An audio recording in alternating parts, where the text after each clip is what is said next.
As my hand started passing through the ceiling wall, now I'm kind of like looking back as I'm going up the escalator, and I can see people going about their business. I could see hospital rooms and I could see people in the hospital, families and patients and things like that. And so looking back, I'm going higher and higher and it's going pretty fast. And then I can kind of see this what looked like a thin veil behind me that I had passed through. And it was this kind of like translucent veil that I had passed through. I remember looking back and now I could see like Earth, and it was like I was going into space in a way. And I could see all these beautiful colors and I could see stars, and all of a sudden I was in this beautiful place with green rolling hills, beautiful grass and flowers, and I was just in awe by everything. And I looked up at the sky, and the sky was changing colors. It was like turquoise, and went from turquoise to lavender, and it was just transitioning to purple, and just the beautiful sky colors I had never ever witnessed before. And all of a sudden, about maybe 15 feet away, I see this beautiful bright light again, the same bright light that I had seen in my room. And it just got closer and closer and closer to me, till finally it got to where I was standing, and I looked up and I could now see kind of the shape of a person. And then I thought, well,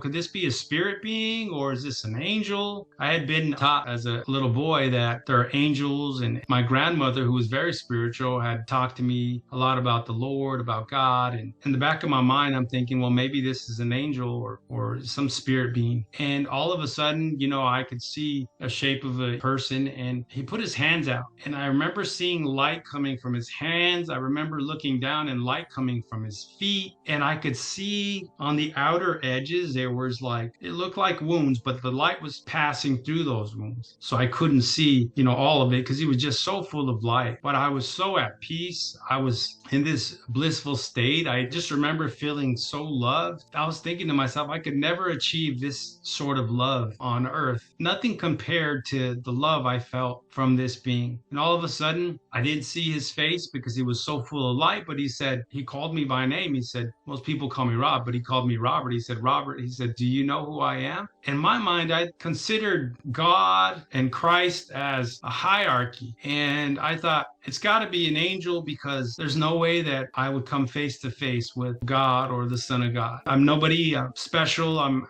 just a kid. But on the contrary, he asked me, do you know who I am? And so I said, are you Abraham? And he said, no. He responded in kind of a almost comical manner. Like, it was like I knew who he was, but I just wasn't completely sure that it was God. I wasn't completely sure. I had a feeling. I just thought, again, that I had doubts that, there was no way that God himself would meet with me. And so then I asked, he's not Abraham, are you Moses? And he said, no, I'm not Moses. And then after a while, I thought, well, I'm just going to say what I feel. Are you the Son of God? And then I could hear him laugh. Again, I didn't see his mouth move. We weren't talking, with our lips. It was all telepathic, mental communication. And so after I recognized who he was, I think what I took from it was it brought him joy that I was able to recognize who he was. I was able to know who God is and to recognize him. I think it brought him joy. The next thing that happened was he took me by the hand and we began walking over these beautiful rolling hills. And I was just so in awe by everything I had witnessed. As I looked down, I could see the grass and the flowers sway from left to right. And it was like everything in this place was just worshiping God, and everything had life. And it was just such a perfect, peaceful place. And I thought, I don't want to be anywhere else. And even though I was only 12 years old, I felt like I wanted to be there forever. And I didn't want to go to Earth again. And so as we began walking, we took several steps. And all of a sudden he stopped and he pointed to the left with his left hand. And when he pointed,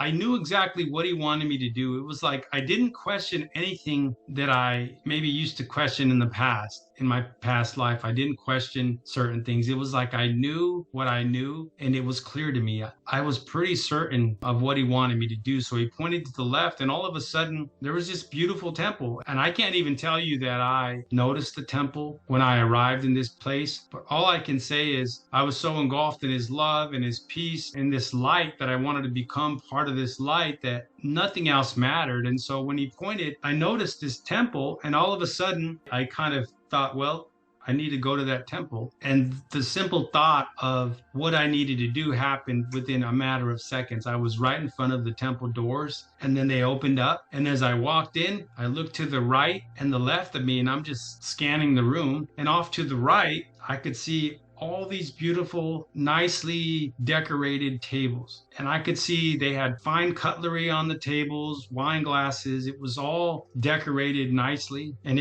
what it reminded me of was kind of like a wedding or a banquet of some kind. And I thought, well, yeah, it's strange. I looked around and I saw all these people from all different walks of life, and they were all congregating with one another. And I could feel the sense of peace and love, and the atmosphere was just very peaceful. And I was looking around the room, and as I was looking around the room, on the left of me, from about maybe 30 feet, I could see a group of people. And as I looked to the left, I saw my grandmother.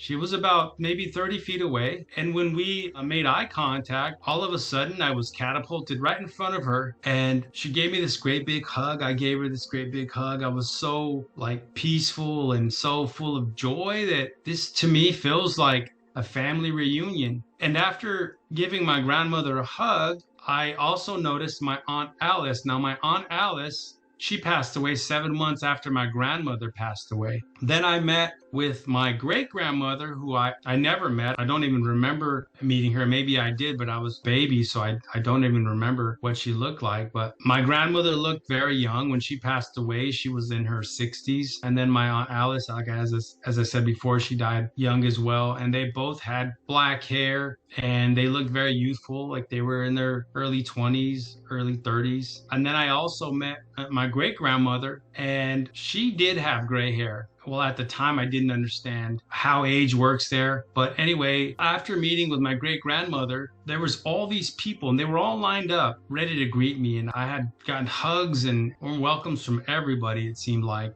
There were just so many family members there. But the thing about it was, although there were so many people, I remember it looked like just hundreds of people. The sense of time while we're in the spirit is completely different. There is no sense of time there. And so what I thought maybe on earth would have taken at least a good 30, 45 minutes or even more, only took seconds. I got to meet everybody. And after meeting everybody, that's when my grandmother, she looked at me and she said, "When did you get here?" And I didn't even know how to answer that. I just told her, "I don't know." I said, "I just got here." And that was kind of a silly answer, but that's the only way I could really respond. And then I asked her, "Grandma, what is this place?" And then she told me that it was a temporary holding place. And for the most part, like I said, at the time, I didn't understand. I had always understood that heaven is beautiful pearly gates, streets of gold. It wasn't anything like that. And again, later on, I did get the information that I needed, and confirmation, I should say. But when she said that, immediately I was outside of the temple again. And now the Lord was there, and he put his hand out. And I remember he grabbed my hand. We started walking again. And once we started walking, the strangest question that I could ever imagine him asking me was, "What's the one thing you've always wanted to do but never could?" And I kind of pondered that, and I thought, that's not a question that I expected to be asked. But then in the back of my mind, I was thinking, as a kid, I've always wanted to fly. That was always something. I'd watched movies when I was a kid, Superman. And to me, that was something that I cherished as a kid. So anyway, when he asked me that, I thought to myself, it's silly, but I thought I've always wanted to fly. Now, I didn't say it, but I just thought it. And the minute I had that thought, all of a sudden we're in the sky, and I could see these beautiful waterfalls. I could see all this lush greenery. I could see birds of all kinds. And the Lord, the whole time, he was laughing. And it was almost like an uncontrollable laugh, but it was such just relief and joy that I started laughing with him. He kind of got a sense of joy from the fact that I was happy. And I thought to myself, this is the most smallest, minute thing that I had kept inside as a kid, but the fact that it was important to him just really made me think about how much the Lord loves us and how much God cares about the smallest things that we think are not important. And so we were in the sky. I don't even know how long we were there. I was just in awe by everything. And all of a sudden, we were back on the ground. And again, I couldn't tell you, because of time. I can't tell you how long we were up there, but I felt like we were there forever. And then I got to the ground, and then the Lord, I felt him looking at me, and I felt him smiling at me, even though I couldn't see his face. And I looked up at him, and he said, "It's time for you to go back." He says, "It's not your time." I wanted to argue with him, but I knew in my heart that if the God of everything is telling me I got to go back, then he's obviously got more insight than I do, and he knows what's best for me. And so before I could think about anything else, I remember just thinking, well, I guess I'm not going to get to say goodbye to my grandmother. But again, he cared. And all of a sudden I was back in the temple, and now I could see everybody was already prepared and ready to bid me farewell. Everybody that had greeted me when I entered this place was now ready to say farewell to me. And I remember this little girl comes up to me. She looked familiar to me. She looked like somebody that I knew, but I didn't recognize her, but she looked like somebody familiar. And I remember her saying, you know, we were cousins. And so I acknowledged her presence, and I didn't say, well, I don't know you. I just kind of affirmed that. And she gave me a hug, and then she went off to go play, or I assumed. And after I'd gotten hugs from my grandmother, all my family members, and several of them, maybe my ancestors, I remember saying goodbye, and the last thing my grandmother said was, "He'll never leave you, he'll never forsake you." And that was really big for me, because I was kind of starting to feel a sense of abandonment, because I guess maybe just the fact that I had to go back, you know, it made me feel I wasn't loved. And when she said those words, all of a sudden I was outside of the temple, and I could see the Lord again. He had his hands out, and I grabbed his hands, and he said, "I'll never leave you." He said, "I'll never forsake you." He says, "You have to go back. I have so much more for you to do, and it's time to go back." And I remember he gave me a great big hug, and it was this sense of love that I never ever felt before in my life.